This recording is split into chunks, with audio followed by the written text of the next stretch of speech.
अब सोच के देखो, यही लोग थे, यही भीड़ थी जब प्रभु यीशु मसीह के पीछे होसना हालेलुया के नारे लगा रही थी, और यही भीड़ थी जब प्रभु यीशु मसीह पकड़े गए और उस समय कह रही थी इसे सलीब दो, इसे क्या दो, सलीब। अब समझ में आया आपको कि होसना का मतलब क्या था और ये लोग क्या समझ रहे थे? इसका मतलब बाद में चेंज हुआ, मैं आपको वो भी बताऊंगा।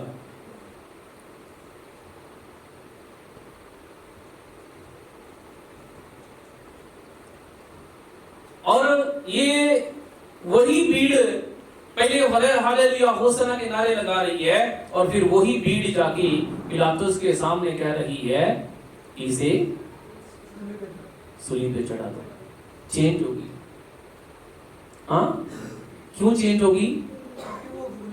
उनको लगा था कि ये राजा है और पिलातुस के हाथ से, रोमन सरकार के हाथ से हमें छुड़ाएगा, लेकिन ये तो खुद पकड़ा गया, यानी इसको तो खुद पकड़ लिया, इसलिए ये हमें छुड़ा नहीं सकता, क्योंकि वो दुनियावी छुटकारे की बात कर रहे थे, क्योंकि वो दुनियावी छुटकारे की बात, लेकिन परमेश्वर उनको आत्मिक छुटकारा देना चाहता था।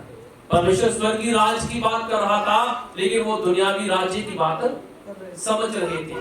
आज भी लोग ऐसा ही समझ रहे हैं, आज भी प्रभु यीशु मसीह को लोग वैसा ही जान रहे हैं।